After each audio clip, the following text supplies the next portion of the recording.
আসসালামু আলাইকুম সবাইকে। আজকে চলে যাচ্ছি কিশোরগঞ্জে। আর কিশোরগঞ্জে যাওয়ার উদ্দেশ্য, কিছুদিন আগে দেখেছিলেন আপনাদের প্রিয় হানিফ হোসেন একজন অসহায় চাচাকে একটা দোকান এবং ঘর উঠিয়ে দিয়েছিল। তার দোকান কেমন চলে সেটার আপডেট জানার জন্যই আমরা চলে আসলাম কিশোরগঞ্জে। চাচা যখনই আপনাদের প্রিয় হানিফ হোসেনকে দেখলো, এতটা অবাক হয়ে গেল যা আপনাদেরকে আমি বলে বুঝাতে পারবো না। হানিফ চেয়েছিল চাচাকে না জানিয়ে কিশোরগঞ্জে গিয়ে চাচাকে সারপ্রাইজ দিবে, উল্টা নিজেই সারপ্রাইজ হয়ে গেল। কারণ চাচার দোকান সাজিয়ে দিয়েছিলাম, কিন্তু টিপি কিনে দেইনি।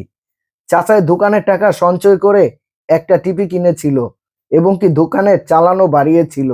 সেটা দেখার পর অনেকটা ভালো লেগেছে। সবচেয়ে বেশি ভালো লেগেছে আপনাদের প্রিয় হানিফ হোসেন কখনো যদি কাউকে কিছু দেয়, সেটা পরিপূর্ণ দেওয়ার চেষ্টা করে।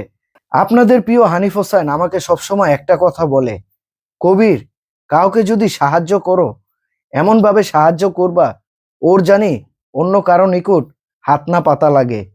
এই সাহায্যেই জানি ওর জীবন পাল্টে যেতে পারে।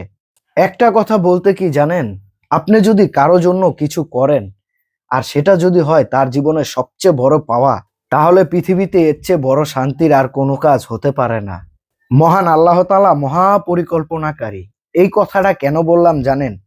এই চাচা কিছুদিন আগে রাস্তায় ঘুরে ঘুরে ভিক্ষা করত। ভিক্ষার কিছু টাকা জমিয়ে খেলনার দোকান দিয়েছিল।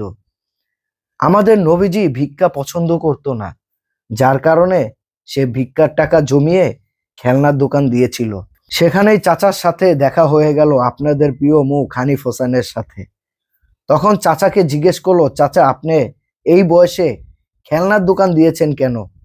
তখন চাচা হানিফকে বলল, বাবা আমি আগে ভিক্ষা করতাম, আমাদের নবীজি ভিক্ষা পছন্দ করে না, যার কারণে আমি কিছু টাকা জমিয়ে খেলনার দোকান দিয়েছি।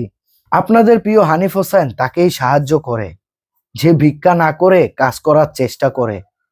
সে হয়তো অসহায়, কিন্তু ভিক্ষা করে না, কারণ আমাদের নবীজি ভিক্ষা পছন্দ করে না।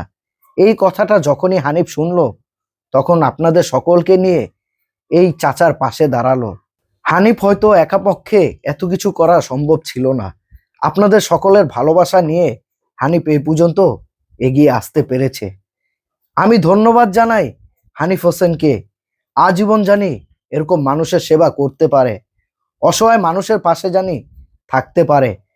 আর আমি ধন্য হানিফের মতন একজন বন্ধু পাওয়ার জন্য। আমরা যেখানেই মানবতার কাজে যাই না কেন, কাজের পাশাপাশি একটু হাসি ঠাট্টা করে থাকি।